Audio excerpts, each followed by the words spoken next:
कुछ ऐसे लोग हैं दुनिया के अंदर, जो जिनके मैं नाम आपको बताना चाहूँगा, उससे थोड़ा-सा आप आइडिया लगा सकते हैं। आप में से बहुत सारे लोग ना धीरूभाई अंबानी को जानते होंगे। आज इस दुनिया के अंदर नहीं है। पैदा कहाँ हुए थे? एक गरीब परिवार में हुए थे। धीरूभाई अंबानी का जन्म बहुत ही गरीब परिवार, मध्यम परिवार के अंदर हुआ। उनके पिताजी एक साधारण से स्कूल टीचर थे। गुजरात के एक छोटे से गाँव में रहने वाला एक साधारण स्कूल टीचर का लड़का बचपन में सपने देखना शुरू करता है और सपने देखते समय वो बोलता है कि एक दिन मैं हिंदुस्तान का एक बहुत बड़ा व्यापारी बनूँगा। लोग उसके ऊपर हँसते हैं, उसकी मज़ाक उड़ाते हैं। लेकिन उसको मालूम था कि मैं इस काम को करूँगा और उसके बाद क्या हुआ ये पूरी दुनिया ने देखा।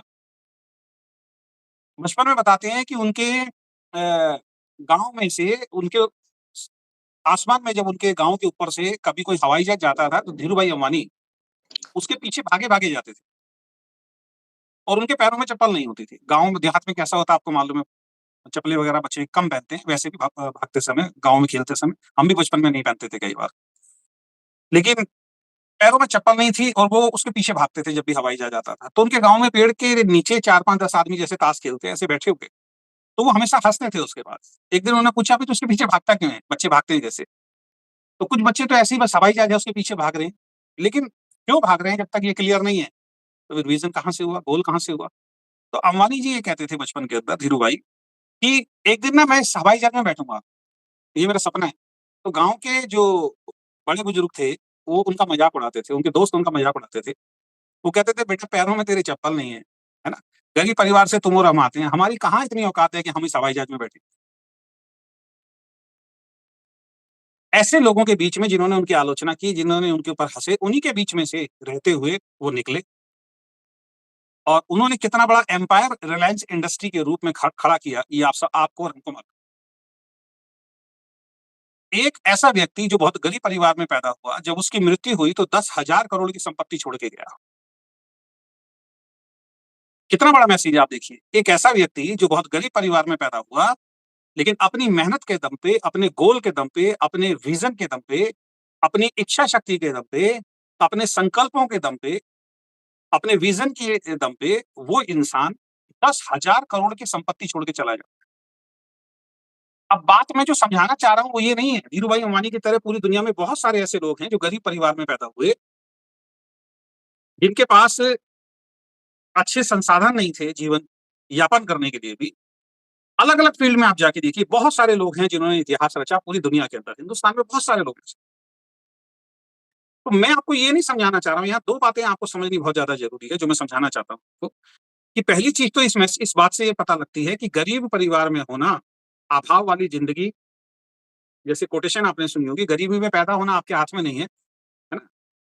ये गरीब परिवार में पैदा होना आपके और हमारे हाथ में नहीं है। लेकिन इंसान रूपी जीवन मिलके एक बहुत बढ़िया काम करके अपने आप को अमीर नहीं बना पाए, तो ये कहीं न कहीं गड़बड़ है। अब 90% लोगों की जो मैं बात कर रहा हूँ, उनका ना आने का पता लगता है, ना जाने का पता लगता है। तो धीरूभाई अंबानी या इन जैसे सफल लोगों से हम क्या सीख सकते हैं? इनसे हम ये सीख सकते हैं कि पहली चीज़ तो ये सीख सकते हैं, जिस अभाव को पकड़ के शायद हम जीवन में आगे नहीं बढ़ते। जिन अभावों को पकड़ के जीवन में हम आगे नहीं बढ़ते, उन अभावों के बावजूद जब बहुत सारे लोग कामयाब हो सकते हैं, तो आप और हम क्यों नहीं हो सकते? हो सकता है आप भी ये सोचते हो मैं गरीब परिवार में पैदा हुआ हूँ, तो मैं शायद अपने सपनों को पूरा नहीं कर सकता, मैं बड़ा इंसान नहीं बन सकता हूँ। यहीं से हमारी गलतफ़हमी शुरू होती है। जब हम ये मान लेते हैं कि मैं अमीर बन ही नहीं सकता हूँ, तो फिर अमीरी वाला रास्ता कभी मिलेगा नहीं। आपको कोई भी काम मिल जाए, आप उसमें शिद्दत के साथ काम नहीं करेंगे। अमीरी की शुरुआत मैंने कल की मीटिंग में भी बताई थी, एक बीज से होती है, एक विचार से होती है। हाँ, कई बार हमारा वो बीज गलत बचपन में डला हुआ होता है। हमारे अंदर संस्कार ऐसे होते हैं, हमारे अंदर सोच ऐसी होती है कि हम लोग यही सोचते रहते हैं, यार हम जीवन में कभी अमीर नहीं बन सकते, लेकिन उस धारणा को तोड़ना पड़ेगा।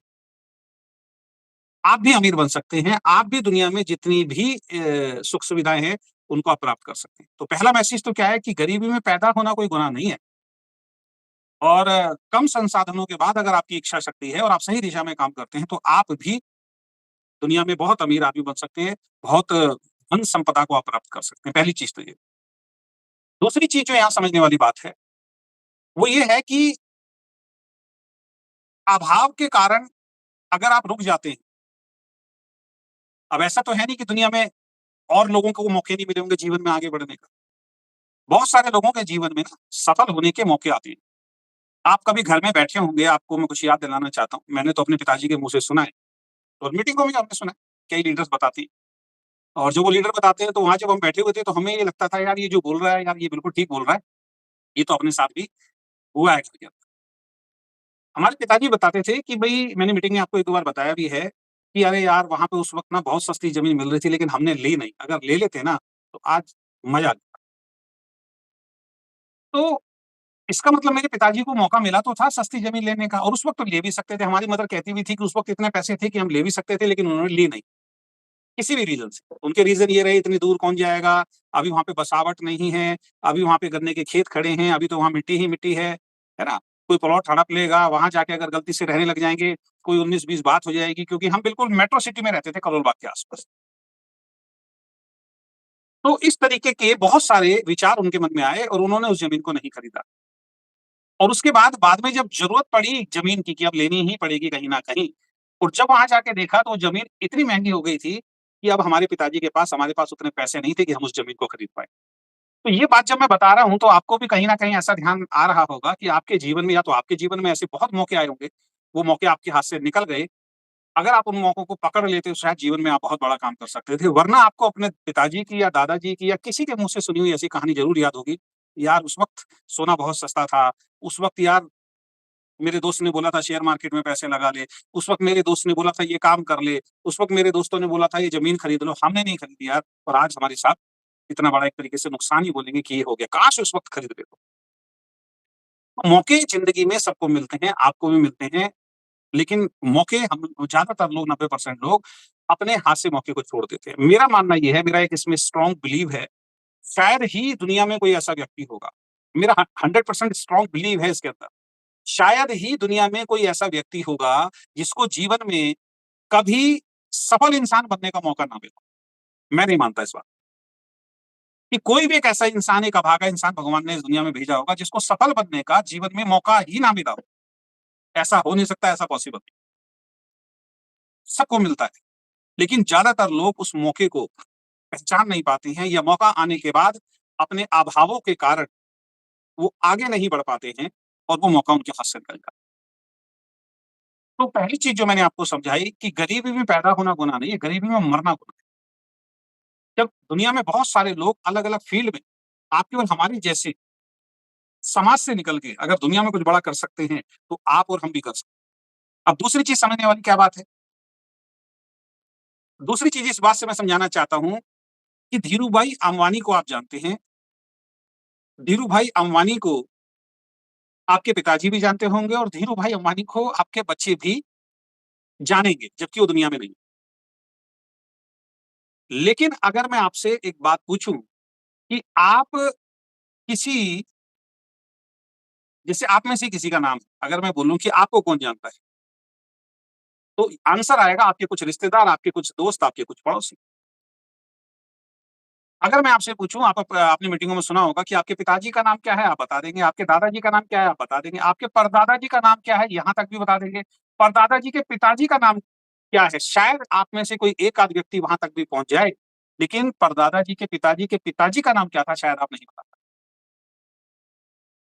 लेकिन अंबानी, सचिन तेंदुलकर, अमिताभ बच्चन इनसे पहले भी बहुत सारे लोग हमारे इस देश में योद्धा हुए हैं या बिज़नेसमैन हुए हैं या अलग-अलग फ़ील्ड में सफल लोग हुए हैं, उनको दुनिया जानती है, उनको दुनिया जानती है। रीज़न क्या है? रीज़न ये है कि इन लोगों ने जीवन में कोई ऐसा काम किया जो इनके लिए तो बेहतर था और समाज के लिए भी बेहतर था। और ये अपने जीते जी ऐसा काम करके चले गए कि पूरी दुनिया इनको युगों-युगों तक याद रखेगी। अब वही सवाल मैं वापस आपके पास आता हूँ कि 90% लोग इस दुनिया में कब आते हैं, कब चले जाते हैं, पता नहीं लगता।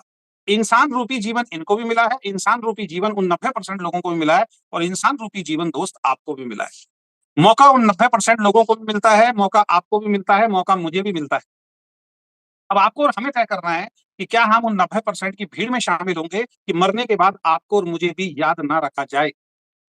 अगर आप ये सोच रहे हैं, थोड़ी-सी आपने धन संपत्ति जोड़ ली है, थोड़ा बहुत आप पैसा कमाते हैं, रिटायर हो जाएँगे और आने वाले वक़्त में आपके बच्चे आपको बहुत याद रखेंगे, तो भूल जाइए। एक असफल इंसान, एक नाकामयाब इंसान को कोई याद नहीं रखता। अगर ऐसी बात होती तो आज आपको अपने परदादा जी के पिताजी का नाम याद होता। लेकिन अगर आपने कड़ी मेहनत कर दी और आपने उस सफलता को प्राप्त कर लिया, जो आपके खानदान में आज तक किसी ने नहीं की है, और वो सफलता, वो सक्सेस, वो धन संपत्ति आप छोड़ के चले जाते हैं। सर, मरने के बाद भी आदमी मरता नहीं है, ध्यान रखें आप।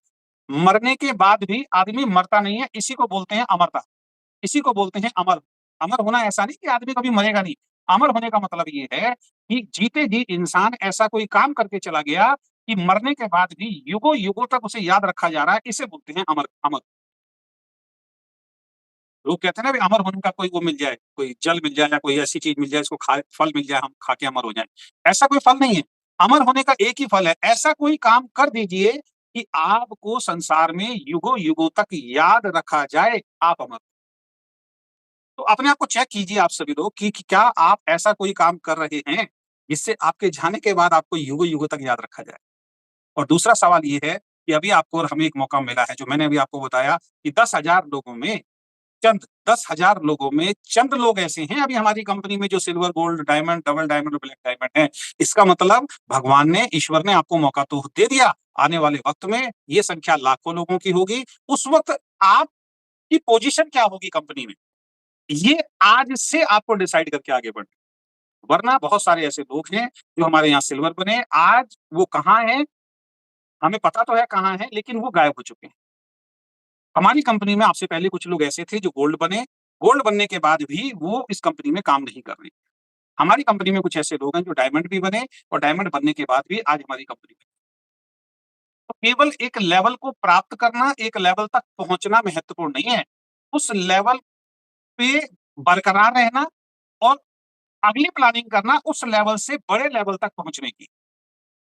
इसको कहते हैं प्लानिंग। गोल क्या होता है? गोल ये होता है कि एक गोल को अगर आपने अचीव कर लिया, उसके बाद एक योद्धा का अगला गोल होता है। जैसे पुराने टाइम में राजा-महाराजा होते थे ना, अरे यार इस देश को हमने जीत लिया, इस राज्य को जीत लिया, अब अगले राज्य को जीतना है, आगे बढ़। तो अगर आपका ऐसा कोई गोल है, आप आपकी ऐसी कोई तैयारी है कि हाँ जी, अब मैं सिल्वर हूँ, अब मेरी सर अगले 2 महीनों में, अगले महीने या अगले 3-4 महीने में मेरी तैयारी है सर, उसके लिए मैं प्रयासरत हूँ, उसके लिए मैं मेहनत कर रहा हूँ कि मुझे गोल्ड पे जाना है। तो आप एक सही ट्रैक पे हैं और आप एक विज़नरी इंसान हैं और ईश्वर 100% आप जो गोल लेके चल रहे हैं, उसको 100% आपका पूरा करेंगे। लेकिन अगर आप सिल्वर पे आके कम्फर्ट ज़ोन में चले गए कि सिल्वर पे आ गया हूँ, अब जो आमदनी आ रही है, ये तो बस ठीक-ठाक है यार, इससे घर का खर्चा तो आराम से निकल जाता है। इससे आगे का आप प्रयास नहीं कर रहे। तो हम जिस बिज़नेस में, नेटवर्क बिज़नेस में, तो यहाँ पे क्या उल्टा हो जाता है। यहाँ पे देखिए आपका चेक बढ़ता कैसे? आप यहाँ पे पता है सिक्योर कब होते हैं? 2 चीज़ें, पहली बात तो चेक बढ़ता कैसे इसको समझ लीजिए। नेटवर्क बिज़नेस के अंदर पहली बात, चेक बढ़ता कैसे इसको समझ लीजिए। नेटवर्क बिज़नेस में चेक बढ़ता है जब आप अपने चेक पे कम फ़ोकस करके अपनी टीम के चेक पे ज़्यादा फ़ोकस करते हैं। अगेन रिपीट कर रहा हूँ, नेटवर्क बिज़नेस में चेक आपका तब बढ़ेगा जब आप अपने चेक को छोड़ के अपनी टीम के चेक पे फ़ोकस करते हैं, तब आपका चेक बढ़ेगा। अब क्यों करना है फ़ोकस? आपका चेक किसकी वजह से बन रहा है पहले ये बताइए? क्या आप जब फर्स्ट डे जॉइन हुए थे कंपनी में, तो क्या आपका कोई चेक बन गया था जॉइन होते ही? नहीं बना था। चेक कैसे बना? जब आपके नीचे कुछ टीम बनी। जब आपके नीचे टीम बनी, उस टीम ने मेहनत की, उस टीम ने काम की, उसके बाद आपका चेक बना है। इसका मतलब टीम से चेक बन रहा है। अब सवाल ये आता है, अब उन टीम की मेहनत करने से आपका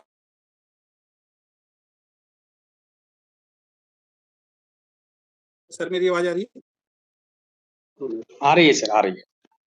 अब उन टीम की मेहनत करने से आपका तो चेक बन रहा है, लेकिन अगर उनका चेक नहीं बना, जो नीचे आपके हैं, जो मेहनत कर रहे हैं, अगर उनके घर में पैसा नहीं पहुँचा समय से, तो एक दिन क्या होगा, 2, 4, 6 महीने के बाद अगर उनके लिए आपने काम करना शुरू नहीं किया, उनके साथ मिलके आपने काम करना नहीं शुरू किया, तो होगा क्या, वो नीचे के लोगों के घर में जब चेक नहीं जाएगा, वो धीरे-धीरे, धीरे-धीरे करके नेगेटिव होना शुरू कर देंगे, वो इस बिज़नेस को छोड़ना शुरू कर देंगे और जैसे ही वो इस बिज़नेस में नेगेटिव होंगे, आपकी बिज़नेस में उनकी स्पीड स्लो होगी या वो बंद कर देंगे, आपकी इनकम तुरंत बंद हो जाएगी। यहाँ गलती क्या करी हमने? हमने गलती ये करी कि जिनकी वजह से हमारा चेक आ रहा था, एक लीडर का रोल यही होता है कि उनके साथ मेहनत करके अब उनके चेक बनवाने। या इसको दूसरे तरीके से समझा देता हूँ मैं आपको, शायद वो तरीका शायद आपको ज़्यादा अच्छी तरह समझ में आ जाए। मैं अगर काम कर रहा हूँ, मैं एज़ अ लीडर काम कर रहा हूँ और मेरा मान लीजिए 10,000 का चेक आना शुरू हो गया। और मैं चाहता हूँ मेरा 20,000 का चेक पहुँच जाए। तो इसके लिए मुझे क्या करना पड़ेगा? अपने नीचे कुछ लोगों को मेहनत करके उनके उनके बिज़नेस को बड़ा करना पड़ेगा। लेफ्ट के एक लीडर को मैंने पकड़ लिया, उसका बिज़नेस बड़ा कर दिया। राइट में एक लीडर को पकड़ लिया, उसका बिज़नेस बड़ा कर दिया। उन दोनों का बिज़नेस बड़ा हो गया, पिछले महीने से डबल हो गया, मेरा चेक ऑटोमैटिकली डबल हो जाए। अब बताइए इतना सिंपल ये सिद्धांत है, फिर हमें समझ में क्यों नहीं आ रहा? अगर आपने इस पे काम नहीं किया तो एक दिन आप जिस लेवल पे हैं ना, वो सिर्फ़ एक लेवल बन के रह जाएगा, जैसे पुराने लोगों का रह गया। उन्होंने गलती क्या की, उनको अच्छे लोग भी मिले, अच्छे लोगों के साथ उन्होंने सही समय पे काम नहीं किया, उनके घर पे चेक नहीं पहुँचा। कुछ महीनों तक उनका तो बनता रहा, लेकिन जहाँ उनको एक्चुअल में मेहनत करनी चाहिए थी, उनके साथ जाके उन्होंने मेहनत ही नहीं की, वो कम्फर्ट ज़ोन में चले गए और वो चेक बन। तो पहली चीज़ तो इसको आप समझ लीजिए। दूसरी चीज़ जो यहाँ समझनी है कि दूसरा काम जो आपको करना है, वो ये करना है कि एक टाइम ऐसा भी आएगा, अब आप कहोगे सर ऐसे तो मुझे ही मेहनत करनी पड़ेगी। कई बार ऐसे ही सोच के हम रुक जाते हैं ना, यार मेरे को ही मेहनत करनी पड़ेगी इनके साथ जाके तब मेरा चेक बड़ा होगा। फिर और बड़ा करने के लिए और मेहनत करनी पड़ेगी तब जाके चेक बड़ा होगा, नहीं। एक समय के बाद धीरे-धीरे करके जिनके चेक आने शुरू हो जाएँगे, जिन लोगों के चेक आने शुरू हो जाएँगे, जिनके घर में अच्छा पैसा जाना शुरू हो जाएगा, वो लीडर बन जाएँगे। और जब आपकी कंपनी में ऐसे बहुत सारे लीडर हो जाएगा, आपकी टीम में ऐसे बहुत सारे लीडर, ये किसी के घर में 10,000 जा रहा है, किसी घर में 20,000 आ रहा है, किसी घर में 30,000 आ रहा है, किसी घर में 40,000 आ रहा है, किसी घर में 50,000 आ रहा है। इस साइंस को, इस सिस्टम को समझिए आप। अब मान लीजिए मैं आपके डाउन में हूँ और मुझे 30,000 का चेक आ रहा है, तो मैं अपने 30,000 को चेक को डाउन तो नहीं होने दूँगा। आपने मेरे साथ मिलके मेरे को 30, 40, 50,000 पे पहुँचा दिया। तो 30, 40, 50,000 पे पहुँचने के बाद मैं अपने चेक को डाउन तो नहीं होने दूँगा। मैं ट्रेन्ड भी हो गया हूँ, मेरा घर का खर्चा भी उससे चलना शुरू हो गया है। अब क्या करूँगा, मैं उस 30,000 को बदलने के लिए कोशिश करूँगा 50,000 के लिए। यानी जो काम आप कर रहे थे वो मैं अपनी टीम में कर रहा हूँ। वो चीज़ आपने मुझे सिखा दी कि सर अब अपनी टीम के अंदर आप लोगों को ट्रेंड कीजिए जैसे मैंने आपको ट्रेंड किया है। अब मैं अपनी टीम के लोगों के चेक बढ़वा रहा हूँ और मेरा 50,000 का हो रहा है। इस तरीके से जब आपके लेफ्ट में भी कुछ लीडर आ जाएँगे और राइट में भी कुछ लीडर आ जाएँगे, जो अपने चेक को बड़ा करने के लिए अपनी ज़िम्मेदारी को समझते हुए अपनी टीम के साथ जिस दिन खड़े हो जाएँगे, खड़े होने का मतलब है आपने उनको उस लेवल तक पहुँचा दिया। आपने वो ताकत उनको दे दी। मेन ताकत क्या है? पैसा। और पैसा जिसको अच्छा आना शुरू हो जाता है, वो फिर रुकता नहीं है, उसको समझ में आ जाता है। तो कोई 10,000 वाला 20,000 के लिए भाग रहा है, 20,000 वाला 40,000 के लिए भाग रहा है, 40,000 वाला 50,000 के लिए भाग रहा है, उस वक़्त आपका बिज़नेस सिक्योर होता है। तो केवल आपका चेक आना, बहुत सारे लीडर को मैंने देखा 1 लाख, 2 लाख के चेक पे जाके, 3 लाख के चेक पे जाके बिज़नेस ज़ीरो हो गया। उन्होंने गलती कहाँ पे की? उन्होंने गलती ये की कि नीचे के लोगों को ज़िम्मेदार नहीं बनाया। जब आप अपने नीचे लीडरशिप क्रिएट कर देते हो ना, लीड खड़ा कर देते हो, एक एक लीडरशिप ट्रेनिंग देके किसी आदमी को ये महसूस करा देते हो कि हाँ, अब मैं एक लीडर हूँ। जैसे मैं अपने बारे में बात करता हूँ। जब तक मैं लीडर नहीं था, जब तक मुझे समझ में नहीं आता था, मैं भी अपलाइन के भरोसे बैठता था। मैं भी कंपनी मैनेजमेंट के भरोसे बैठता था कि शायद यहाँ से कुछ चमत्कार हो जाए तो मेरे घर में पैसा आ जाए। हम क्या करते थे? कभी चेक बना, कभी चेक नहीं बना। संघर्ष कर रहे थे। लेकिन जब हमें ज़िम्मेदारी समझ में आई, जब हमें ये समझ में आया, जब हमें सीधा-सीधा बोलूँ, जब हमें लीडरशिप का चस्का लग गया, फिर हमने अपने अंदर वो सारी काबिलियत डालनी शुरू कर दी कि प्लान भी खुद करना है, मीटिंग भी खुद करना है, ट्रेनिंग भी खुद करना है ना? हमें ये समझ में आ गया यार अपलाइन के भरोसे बैठे रहते हैं, अपलाइन के पास टाइम ही नहीं होता। जितना टाइम मैं चाहता हूँ उतना अपलाइन मुझे दे ही नहीं पाता है, तो मेरी तो ग्रोथ नहीं हो पाएगी, तो क्या करना है खुद सीख लेते हैं प्लान। हमने प्लान दिया, अब अपलाइन की जरूरत नहीं पड़ी। अपलाइन महीने में हो सकता है मेरे 4-5 प्लान कर पाता था, जब मैंने सीख लिया अब मैं 50 प्लान कर सकता हूँ, ग्रोथ बढ़ गई। अपलाइन से जब हम माँगते थे सर सेमिनार कर दीजिए, अपलाइन कहता था यार आज तो मेरा वहाँ सेमिनार है, अगले महीने वहाँ बुक हूँ, अगले महीने वहाँ बुक हूँ, अभी ये नहीं हो पाएगा या फिर महीने में बड़ी मुश्किल से एक सेमिनार मिल रहा है। दूसरी जगह लेके जा रहे हैं अपलाइन की डायरी खोली, क्या करना है? यार सेमिनार ही तो है, जो अपलाइन ने किया वो हम कर लेते हैं।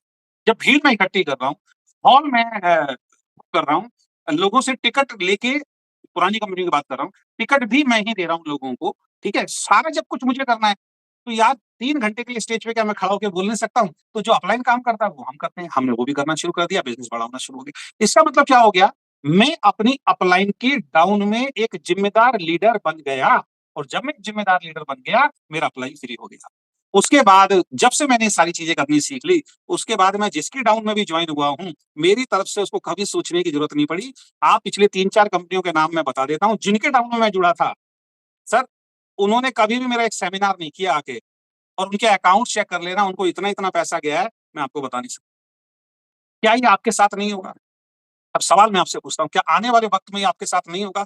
उसके लिए सबसे पहले आपको खुद खड़े होना पड़ेगा, सबसे पहले अपने आप को तैयार करना पड़ेगा। जब आप अपने आप को तैयार कर लेंगे और आप एक बड़े विज़न के साथ खड़े हो जाएँगे, आप अपनी टीम के साथ हेल्प करेंगे, उनको वो सब चीज़ें देना शुरू कर देंगे, वो सारी चीज़ें उनके अंदर डेवलप करना शुरू कर देंगे जो इस बिज़नेस के लिए ज़रूरी है।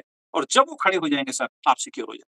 तो शुरुआत में सबसे पहले उनकी वजह से आपको चेक आ रहा है, ये समझ लीजिए।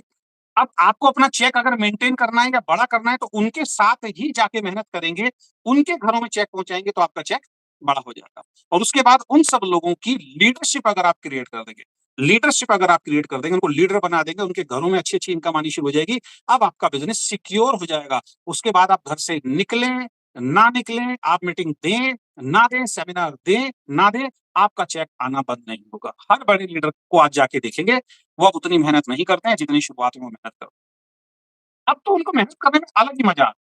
वो अपने लिए काम नहीं करते हैं, वो अपनी टीमों में अपनी लेवल पे लोगों को पहुंचाने के लिए काम करते हैं। उनको मालूम है यार 20 लाख का चेक आ रहा है, अब अगर 5-7 जाके सेमिनार कर भी दिए, वीआईपी ट्रीटमेंट मिलता है, 5-7 सेमिनार कर दिए, वो 20 लाख का चेक 30 लाख का हो जाना है।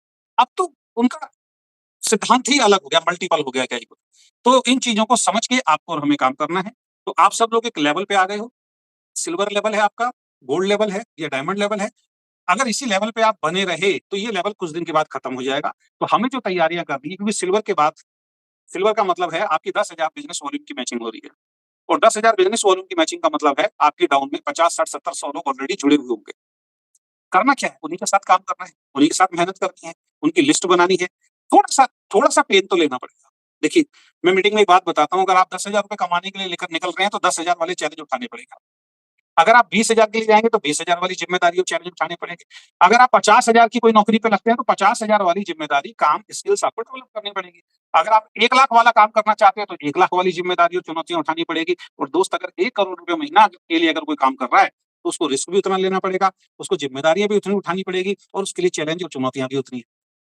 तो ये आपको तय करना है कि अगर आप एक बड़े विज़न के साथ यहाँ पे चल रहे हैं, कि हाँ, मैं एक बड़े विज़न के साथ चल रहा हूँ और आने वाले वक़्त में मुझे बहुत अच्छी इनकम पे पहुँचना है। और क्यों पहुँचना है, शुरुआत में मैंने बता दिया। यार, मरने के बाद भी अमर होना है। मतलब हमारे आने वाली पीढ़ियाँ ये बोलें, यार हमारे यार पिताजी ने ऐसा कुछ काम किया था यार, आज पिताजी ऐसा काम कर गए यार, उनकी वजह से आज हमें जो मिल रहा है। नेटवर्क बिज़नेस में जाके देखिए पुरानी कंपनियों के अंदर आप, जो बड़ी-बड़ी पुरानी-पुरानी कंपनी हो गई हैं, मैंने कई बार उदाहरण भी आपको दिया है। पिताजी ने बिज़नेस शुरू किया था, आज पिताजी दुनिया में नहीं है। पिताजी दुनिया में नहीं है, उनके बच्चे आज स्टेज पे खड़े हैं और वो एक ही बात बोलते हैं, हमारे पिताजी हमारे लिए इतना बड़ा बिज़नेस देके चले गए हैं, अब हमें कुछ नहीं करना पड़ता। बस वो स्टेज पे यही बताते हैं, ये बिज़नेस हमारे पिताजी ने किया था और वो आज इस इनकम पे पहुँच गए और वो आज इस दुनिया में नहीं है, ये बिज़नेस हमारे नाम ट्रांसफ़र हो गया। बस इतनी बात बोलने में ही स्टेडियम में ताली बजती है, लोगों का विज़न क्लियर हो जाता है कि यार मैं भी इस काम को करूँ, कल को मेरे बच्चे को मिलेगा। उससे उनका बिज़नेस बढ़ रहा है। तो सेकंड जनरेशन को ये बिज़नेस ट्रांसफ़र होता है। कल को ये बिज़नेस थर्ड जनरेशन में भी पहुँचेगा, कल को मान लो वो व्यक्ति भी दुनिया छोड़ के जाएगा, ये बिज़नेस और बड़ा हो जाएगा। आप वो पिक्चर देख नहीं पा रहे हैं, आपको मैं थोड़ा-सा याद दिला देता हूँ।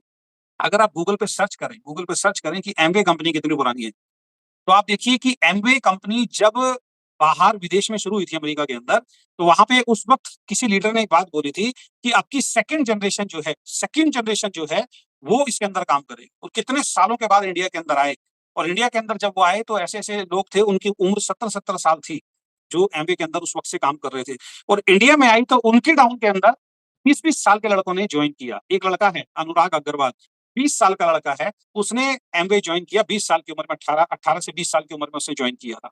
यानी कि वो बात सत्य साबित हुई, जब वो बोल रहा होगा उस वक़्त कि एक दिन ऐसा आएगा कि हमारी टाउन के अंदर 20-20 साल के लड़के जॉइन करेंगे। यानी कब बोल रहा था वो? 30 साल पहले बोल रहा था। तब लोगों ने सोचा होगा अरे यार, ये तो बेकार की बात कर रहे हैं, लेकिन वो सच सच साबित हुआ और 20-20 साल के लोग इंडिया में जाके जॉइन हुए। आज थर्ड जनरेशन तक, फोर्थ जनरेशन, थर्ड जनरेशन तक कई कंपनियों में बच्चे काम कर रहे हैं। यानी कि दादाजी ने शुरू किया, उसके बाद पिताजी और पिताजी के बाद बच्चे। ये थर्ड जनरेशन तक पुरानी जो विदेशी कंपनी है उसके अंदर लोग काम कर रहे हैं और इंडिया में सेकंड जनरेशन तक बहुत सारी कंपनियों में आपको बहुत लीडर दिखने को मिल जाएंगे। तो ये आपको तय करना है कि अपने बच्चों को आप स्ट्रगल वाली ज़िंदगी देके जाना चाहते हैं या थोड़ी-सी कड़ी मेहनत अगर हम कर लेते हैं, थोड़ी-सी कड़ी मेहनत अगर हम कर लेते हैं, तो एक अच्छी ज़िंदगी हम अपने बच्चों को देना चाहते हैं। तो आपके पास ऑलरेडी टीम बन चुकी है। देखिए, सबसे बड़ी बात तो आप एक बहुत खुशकिस्मत इंसान हैं कि आपको भगवान ने एक अच्छी टीम दे दी। सबसे पहले तो आपको समझ दे दी नेटवर्क बिज़नेस की। और नेटवर्क बिज़नेस के अंदर आपको एक अच्छी कंपनी में जॉइन करा दिया, ये समझ दे दी। यहाँ पे कोई गलत काम आपके साथ होना नहीं है। अब आपने थोड़ी-सी मेहनत की, आपको भगवान ने देखो एक और अच्छी टीम दे दी। इसका मतलब भगवान तो देना चाह रहा है। मैंने क्या बोला? 10,000 लोगों में से बहुत सारे लोग ऐसे हैं जो जुड़ने के बाद 2 आदमी नहीं जोड़ पाए। और आप यार 10,000 बिज़नेस वर्क की मैचिंग पे पहुँच गए। इसका मतलब ईश्वर कुछ देना चाहता है आपको। उनसे तो बहुत ज़्यादा बेहतर हो आप। लेकिन आप एक्सेप्ट नहीं कर पा रहे शायद उस चीज़ को। आपको लग रहा है ये बहुत छोटा है। बिज़नेस जो है ये बहुत छोटा है अभी आपका, है ना? इसका ये 10 गुना, 50 गुना, 100 गुना भी होगा आने वाले। कब होगा? अब जो टीम भगवान ने आपको दी है, अब उस टीम के साथ आपको फील्ड में उतर के काम करना है। जैसे मैं आपसे पूछना चाहता हूँ, आज की डेट में आपके घर में, सबके घर में बच्चे हैं। आप नेटवर्क बिज़नेस को हटा दीजिए। नेटवर्क बिज़नेस के अलावा आप जो भी काम करते हो, आपसे मैं पूछना चाहता हूँ किसके लिए कर रहे हो? बच्चों के लिए कर रहे हो। पड़ोसी के लिए तो कर नहीं रहे हो। बच्चों के लिए कर रहे हो कि बच्चों का भविष्य सुनहरा हो। तो नेटवर्क बिज़नेस में आपके बच्चे कौन हैं? नेटवर्क बिज़नेस में बच्चे हैं आपके डाउनलाइन, जिनकी वजह से आपके घर में पैसा आ रहा है। अब मेरे को एक बात बताइए, जिसकी वजह से हमारे घर में पैसा आ रहा है, हम उसी की केयर नहीं करेंगे तो वजह खत्म हो जाएगी, और जिस दिन वो वजह खत्म हो गई, आपकी इनकम खत्म हो जाएगी। ये तो सिंपल सा बिज़नेस का एक साधारण सा फ़ॉर्मूला है। अगर कोई दुकान खोल के बैठा हुआ है, दुकान पे पैसा किससे आएगा? ग्राहक से आएगा। अगर दुकान पे ग्राहक ही नहीं आए, ग्राहक वजह है ना। आपने करोड़ों रुपए का माल रखा हुआ है, उससे पैसा नहीं आता। आपकी दुकान पे जब कोई ग्राहक आता है, उससे पैसा। अब वो ग्राहक आपकी दुकान पे आ रहा है और उससे आपके घर में इनकम जारी है। आप उस ग्राहक की देख-रेख ही ना करो, आप उससे लड़ने लग जाओ, आप उससे बदतमीजी से बात करने लग जाओ, आप माँग कुछ और रहा है, आप देना कुछ और शुरू कर दो। वो आ रहा है, आप जानबूझ के 15-15, 20-20 मिनट उसको खड़ा कर दो। आप उसको बोलो, भाई साहब अभी ये सामान है, अभी ये सामान नहीं है, है ना? आप 4 दिन दुकान बंद कर दीजिए, 5 दिन दुकान बंद कर दीजिए। वो जो ग्राहक आपके पास आ रहा था, ईश्वर ने भेजा था, वो ग्राहक कहीं और चला जाएगा और दुकानें बंद हो जाती हैं, फैक्ट्रियाँ बंद हो जाती हैं, कंपनियाँ बंद हो जाती हैं। तो नेटवर्क बिज़नेस में डाउनलाइन जो है ना, ये आपके बच्चे हैं। इनकी वजह से आपको और हमें पैसा आ रहा है, तो हमें अपनी डाउनलाइन की उन बच्चों की तरह केयर करनी पड़ेगी, तब आपका बहुत बड़ी इनकम आपको आएगी, और जब बड़ी इनकम आ गई और बड़े-बड़े लीड्स आपकी टीम के अंदर आ गए, आपका तो टारगेट ये होना चाहिए कि मैं 10 लोगों को कम से कम 50,000 रुपए महीने की इनकम पे पहुँचाऊँगा लेफ्ट में, और 10 लोगों को कम से कम 50,000 की इनकम पे पहुँचाऊँगा राइट में। सर, आपका बिज़नेस सिक्योर हो जाएगा उसके बाद। उसके बाद आपको सोचने की ज़रूरत नहीं पड़ेगी, कैलकुलेशन लगा के देख लें। 10 लोग लेफ्ट में 50-50 हज़ार वाले, ज़िंदगी का गोल लेके चलो बस खाली, और 10 लोग राइट के अंदर 50-50 हज़ार वाले कम से कम। 50,000 एक ऐसी आमदनी होती है जो नॉर्मल नौकरी से मिलता नहीं है इंसान को, और जिसको 50,000 आना शुरू हो जाएगा, भाई साहब, वो जल्दी से नेटवर्क बिज़नेस छोड़ता नहीं है, अगर उसके साथ कुछ गलत ना, और वो ईमानदार इंसान हो तो। आप कल्पना करके देखिए, कैलकुलेशन लगा के देखिए, अगर प्लान की आपको कैलकुलेशन होगी, 50 लोग 50-50 हज़ार बिज़नेस वॉल्यूम मैचिंग करने वाले होंगे, आपका कितना वॉल्यूम होता है, कितने की मैचिंग होती है, और आप उस वक़्त कितने बड़े पे आउट पे होंगे, आप सोच के देखिए। और उसके बाद आपका बिज़नेस सिक्योर होता है। और उसके बाद आपको ना कहीं जाने की चिंता रहेगी, ना आने की चिंता रहेगी, पैसा ही इतना आ रहा है। इतना पैसा आ रहा है, अब आप कहीं भी जा सकते हो, आपको जाने की टेंशन ही नहीं होगी, क्योंकि सारी दिक्कत शुरुआत में पैसे की होती है, लेकिन शुरुआत में इस बिज़नेस को 2 से पालना पड़ता है, बाद में ये बिज़नेस आपको पालता है। शुरुआत में इस बिज़नेस को आपको पालना पड़ेगा, बाद में ये बिज़नेस आपको पालेगा, ये दुनिया का नेचर है। तो आप सब लोग एक अच्छे लेवल पे पहुँच गए हैं, अब ये लेवल सिर्फ लेवल बन के ना रह जाए, अगले लेवल पे पहुँचने की तैयारी है, वो तैयारी करने के लिए क्या करना है, मैं रोज़ मीटिंग देता हूँ, रोज़ आपको 8 बजे। शायद कोई कोई भी कंपनी का सीएमडी इतनी मीटिंग नहीं देता होगा, जितनी मीटिंग मैं आपको देता हूँ। मैं अपने 24-26 साल का जो एक्सपीरियंस है, वो आपको लाके देता हूँ। उसमें मैंने क्लियरली बताया हुआ है कि जो टीम आपके साथ बन गई है, उनकी सर लिस्ट बनाइए सर। जो टीम आपके साथ बन गई है, उनकी लिस्ट बनाइए, उनके साथ बैठिए। अगर आपके पास 10 लोग भी हैं ना, 5 लेफ्ट और 5 राइट, अगर उनकी 30-30 आदमियों की भी लिस्ट बना ली, तो 150 आदमियों की लेफ्ट में बन गई और 150 आदमियों की राइट में बढ़ गई। सर, उनके साथ अपनी अपलाइन के साथ मिलके सर, उनके जाके घर में प्लान कीजिए, किसी को रनर बनाइए, किसी को स्टार बनाइए। कोई रनर बन जाता है, उसकी प्लानिंग स्टार की कराइए, कोई स्टार बन जाता है, उसकी प्लानिंग सिल्वर की कराइए। यही काम है। नीचे जाके जब अपनी टीम में लिस्ट बनाएँगे, उनके साथ मेहनत करेंगे, उनकी लिस्ट पे काम करना है। अब अपनी लिस्ट पे तो आपको काम करना नहीं, टीम बन गई है। उनकी लिस्ट पे काम करके उनके घर में पे आउट पहुँचा के, ये सोचिए बस आपकी आईडी वही है।